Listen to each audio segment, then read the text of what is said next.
সেই দলটির নাম বাংলাদেশ জাতীয়তাবাদী দল বিএনপি।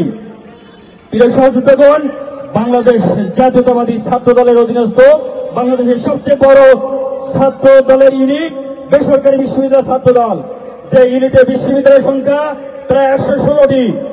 আপনারা জানেন এই বেসরকারি বিশ্ববিদ্যালয় শিক্ষার্থীদের এই জুলাই আগস্টের গণ অভ্যুত্থানে এই ফ্যাসিস্ট হাসিনা সরকার বিরোধী আন্দোলনে যে ভূমিকা ছিল সেটি একটি গৌরব উজ্জ্বল ভূমিকা। আমরা কেন রাষ্ট্র কেন মেরামতে, রাষ্ট্রের প্রয়োজনে, রাষ্ট্র সংস্কারের দিক থেকে এবং রাষ্ট্র পরিচালনায় আমরা পিছিয়ে থাকব? এই দেশপ্রেমিক শিক্ষার্থীরা যেভাবে দেশের প্রয়োজনে জীবন মিলিয়ে দিয়েছে, সেই দেশপ্রেমিক শিক্ষার্থীদেরকেই সবার আগে এগিয়ে আসতে হবে। রাষ্ট্রের প্রয়োজনে, দেশের প্রয়োজনে, দেশের জনগণের পাশে দাঁড়ানোর জন্য আপনাদেরকে এগিয়ে এসে রাজনীতিতে বেশি বেশি ভূমিকা রাখতে হবে। অনেকেই বলে বেসরকারি বিশ্ববিদ্যালয় শিক্ষার্থীরা রাজনীতি করে না, বেসরকারি বিশ্ববিদ্যালয়গুলোতে রাজনীতি নিষিদ্ধ। সম্পূর্ণরূপে একটি মিথ্যা প্রোপাগান্ডা এবং আইন বিরোধী একটি প্রোপাগান্ডা। বাংলাদেশের সংবিধান, বাংলাদেশের আইনের কোথাও নেই যে রাজনীতি করা যাবে না। এক দেশে দুই আইন চলতে পারে না। বাংলাদেশের সংবিধান এবং আইন অনুযায়ী পরিচালিত হয় প্রত্যেকটি বিশ্ববিদ্যালয়, ঠিক কিনা? কোন বিশ্ববিদ্যালয় কর্তৃপক্ষ কি আলাদা করে আইন জারি করতে পারে? পারে না।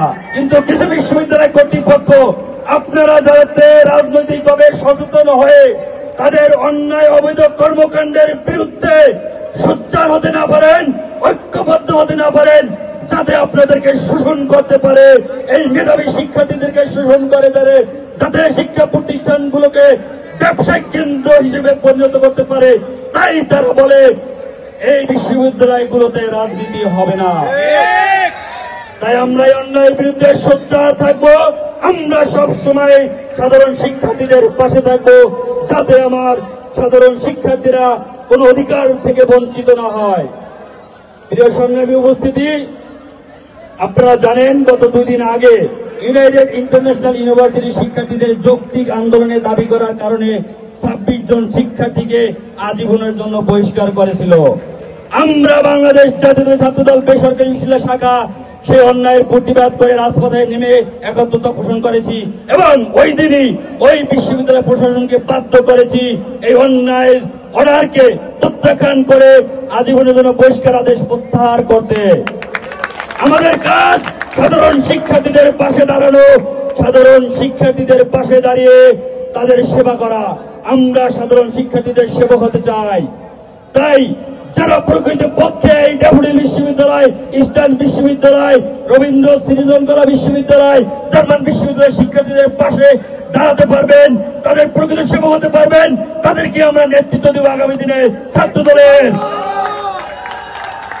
তাই সবার আগে 1 নম্বর কন্ডিশন, ছাত্র দলের সাংগঠনিক অভিভাবক দেশনায়ক জনাব তারেক রহমান, বিএনপির ভারপ্রাপ্ত চেয়ারম্যান, যিনি ছিলেন বাংলাদেশের ইতিহাসে সবচেয়ে সৎ, সর্বকালের সর্বশ্রেষ্ঠ রাষ্ট্রপতি জিয়াউর রহমানের সন্তান এবং বাংলাদেশের অন্যায়ের সাথে আপসীন দেশনেত্রী বেগম খালেদা জিয়ার সুযোগ্য সন্তান, সেই আমাদের আপসীন নেতা নেত্রীর সুযোগ্য সন্তান দেশনায়ক তারেক রহমানের নির্দেশ, অবশ্যই সাধারণ শিক্ষার্থীদের সেবক হতে পারবে, তাকে তোমরা নেতৃত্ব দেবা।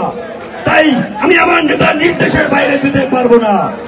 তাই আমি বলবো, যদি তোমরা রাজনীতি করতে চাও, সত্যিকারের সেবা হতে চাও, তাহলে তোমার ইউনিভার্সিটির শিক্ষার্থীদের সেবা আগে করো, তারপর তুমি দেশের সেবায় আসো।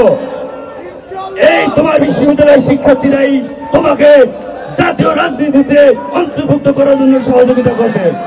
প্রিয় নেতৃবৃন্দ, আমাদের দেশে বর্তমানে ফ্যাসিস্ট হাসিনা বিরোধী আন্দোলনের পরে আমরা যে সংকটে পড়েছি, একটি নতুন ফ্যাসিজমের লক্ষণ আমরা দেখতে পাচ্ছি। আপনারা জানেন, বৈষম্য দেখতে পাচ্ছি।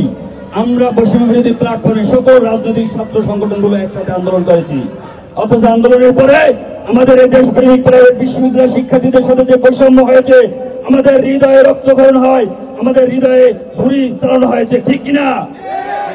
আমরা এই অন্যায়ের প্রতিবাদ করেছি, তাই আমরা ওদেরকে প্রত্যাখ্যান করেছি। আমাদের দেশপ্রেমিক বেসরকারি বিশ্ববিদ্যালয় আন্দোলনরত সকল শিক্ষার্থীরা ওদেরকে বাদ দিয়ে আমরা দেশ গঠনের জন্য কাজ করতে পারবো কিনা? তাই আমি আহ্বান জানাবো, এই যারা বৈষম্য সৃষ্টি করেছে আপনারা লক্ষ্য করলে দেখতে পাবেন এই বৈষম্য বিরোধী কমিটিতে ঢুকে গেছে ছাত্রলীগ। এই ছাত্রলীগের কমিটিতে ঢুকে গিয়েছিল গুপ্ত সংগঠন ছাত্র শিবির। এই ছাত্রলীগ থেকে যখন বিতাড়িত হলো দেশ থেকে, তারপর তারা ঢুকলো বৈষম্য বিরোধী কমিটিতে, তারপর তারা ঢুকলো এনসিপিতে। তারা এক সুতায় গাথা। আমি বলবো না সবাই এক সুতায় গাথা, মুষ্টিময় এবং ম্যাক্সিমাম সংখ্যা এক সুতায় গাথা। যাহাই এনসিপি, তাহাই বৈষম্য বিরোধী, তাহাই ছাত্রলীগ, ছাত্র শিবির। আমি বলবো আপনারা খেয়াল করে দেখবেন প্রত্যেকটা কমিটিতে আপনি দেখবেন আগে ছাত্রলীগ করতো, পরবর্তীতে প্রকাশ পেয়েছে সে ছাত্র শিবির করে, পরবর্তীতে প্রকাশ পেয়েছে সে এনসিপিতে যোগ দিয়েছে। ঠিক কিনা? আমাদেরকে এইসব দ্বিমুখী লোকদের ব্যাপারে, শিক্ষার্থীদের ব্যাপারে, তারা দেশপ্রেমিক শিক্ষার্থীদেরকে বিভ্রান্ত করে তাদের ব্যাপারে সজাগ থাকতে হবে। তাদের যে প্রোপাগান্ডা, দেশ নিয়ে ষড়যন্ত্র, সে ব্যাপারে আমাদেরকে সজাগ থাকতে হবে। আমরা তাদের এই দ্বৈত নীতি এবং গুপ্ত রাজনীতির ঘৃণাভরে প্রত্যাখ্যান করি। আসুন দেখবেন, আমরা কি আপনাদেরকে ছাত্রদলকে কখনো বলেছি ক্যাম্পাসে শুধু আপনারাই রাজনীতি করবেন? আমরা বলি সহ অবস্থানের কথা, আমরা বলি সহমর্মিতার কথা। আসুন সকল ছাত্র সংগঠনকে আহ্বান জানাই, ক্যাম্পাসে সাধারণ শিক্ষার্থীদের পক্ষে একসাথে কাঁধে কাঁধ নিয়ে কাজ করি। আমরা সাধারণ শিক্ষার্থীদের উন্নয়নে কাজ করি। আমরা যদি সব সংগঠন একসাথে সাধারণ শিক্ষার্থীদের সাথে সহাবস্থা নিয়ে কাজ করি, তাহলে প্রকৃত পক্ষে সাধারণ শিক্ষার্থীরা নিরাপদ ক্যাম্পাস বোধ করবে। ঠিক কিনা? তাই আমি আপনাদেরকে আহ্বান জানাবো, আপনারা মিথ্যা প্রোপাগান্ডার ব্যাপারে সজাগ থাকবেন, সেটা কাউন্টার ন্যারেটিভ তৈরি করবেন এবং প্রকৃত তথ্য সাধারণ শিক্ষার্থীদের সামনে তুলে ধরবেন।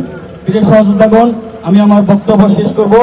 আমরা এমন কিছু নেতৃত্ব আপনাদেরকে উপহার দিতে চাই, আপনাদের মাধ্যমে খোঁজ খবর নিয়ে যারা বিগত দিনে আপনাদের পাশে ছিল, আন্দোলন সংগ্রামে ব্যাপক ভূমিকা রেখেছে, যাদের ক্যাম্পাসে সবচেয়ে বেশি অবস্থান আছে, যারা ক্যাম্পাসে সঠিক নেতৃত্ব দিতে পারবেন, আমরা তাদেরকেই নেতৃত্ব দিব, যারা ইতিমধ্যে জেল জুলুমের শিকার হয়েছেন। আমি সবাইকে ধন্যবাদ জানিয়ে আমি আমার বক্তব্য এখানেই শেষ করছি। বাংলাদেশ জিন্দাবাদ। For more updates, follow us on Facebook, subscribe our YouTube channel, get the latest update on www.daily-sun.com.